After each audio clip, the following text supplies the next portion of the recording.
Alan Watts, a philosopher known for his accessible insights, approached the nature of fear and anxiety with a profound understanding deeply rooted in the human experience.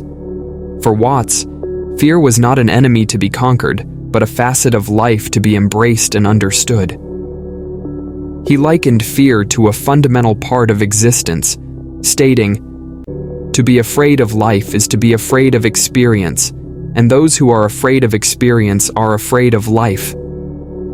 In this, Watts suggests that the very essence of living entails encountering moments that evoke fear. Rather than viewing fear as an obstacle, he encourages a shift in perspective, a recognition that fear, like any other emotion, is part of the rich tapestry of being alive. Watts delves into the idea that much of our anxiety stems from an attempt to control the uncontrollable. He observes, "The desire for security and the feeling of insecurity are the same thing. To hold your breath is to lose your breath." This implies that the more we grasp for control and security, the more we may find ourselves in a state of breathless anxiety. Watts invites us to consider the illusion of control and recognize the paradox that trying to secure every aspect of life can, in fact, lead to increased insecurity. Central to Watts's perspective is the concept of embracing the present moment. He encourages individuals to confront fear by being fully present, asserting, "The only way to make sense out of change is to plunge into it, move with it, and join the dance." This calls for an acceptance of the transient nature of life, understanding that fear often arises from anticipation of future events or dwelling on past experiences. In addressing anxiety, Watts emphasizes the power of acceptance.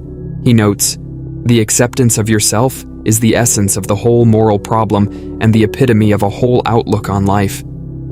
This acceptance involves embracing all aspects of oneself, including fears and anxieties, without judgment.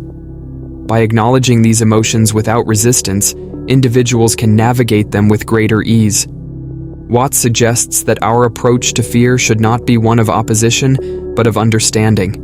He remarks, "To have faith is to trust yourself to the water. When you swim, you don't grab hold of the water, because if you do, you will sink and drown."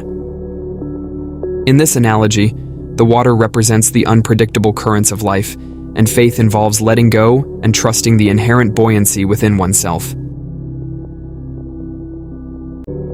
According to Alan Watts, fear and anxiety are not aberrations or disturbances to be eradicated from the human experience. Instead, he views them as intrinsic and natural aspects of being alive.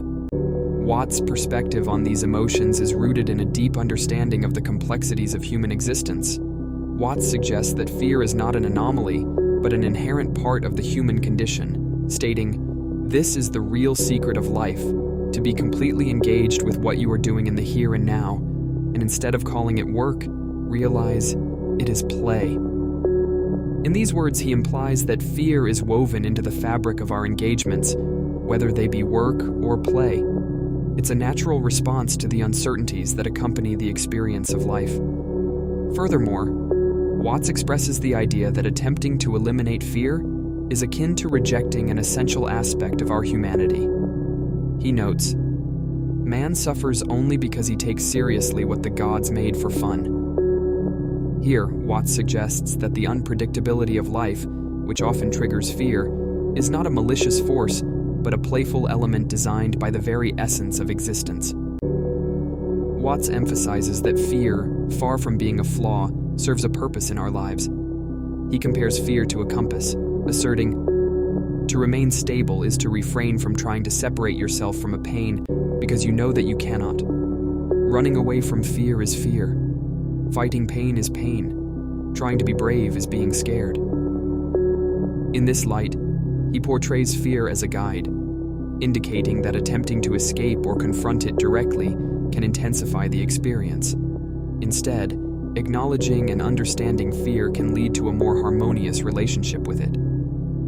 In his discussions on fear, Watts often draws parallels to the natural world, highlighting that fear is not unique to humans, but is shared across species. He observes, "Things are as they are. Looking out into the universe at night, we make no comparisons between right and wrong stars. nor between well and badly arranged constellations. This metaphorical perspective suggests that, like the stars in the universe, fear is a fundamental aspect of the cosmic order. Alan Watts delves into the intricate relationship between the illusion of control and the resulting anxiety, offering profound insights into the human condition. Watts suggests that our tendency to believe we have more control over our lives than we actually do can contribute significantly to the experience of anxiety. In his exploration of the illusion of control, Watts points out that the desire for security often leads to attempts at controlling every aspect of our lives. He notes, "Security is mostly a superstition. It does not exist in nature, nor do the children of men as a whole experience it. Avoiding danger is no safer in the long run than outright exposure. Life is either a daring adventure or nothing." Here, Watts challenges the notion that control and security are achievable in an absolute sense. The pursuit of complete control becomes a mirage, creating an endless cycle of striving for an unattainable goal. This constant striving, according to Watts, is a breeding ground for anxiety, as the gap between our perceived level of control and the unpredictable nature of reality widens. Watts likens the illusion of control to a delicate balancing act, stating, "Man's role is uncertain, undefined, and perhaps unnecessary. He may yet choose not to play it. He may forget the lines, and he may break away in the middle of the performance to find out who he really is." This analogy emphasizes the fragility of our perceived control and how the pressure to maintain it can lead to existential anxiety. Furthermore, Watts explores the paradox that arises when we grasp tightly to the illusion of control. He notes, "Trying to define yourself is like trying to bite your own teeth."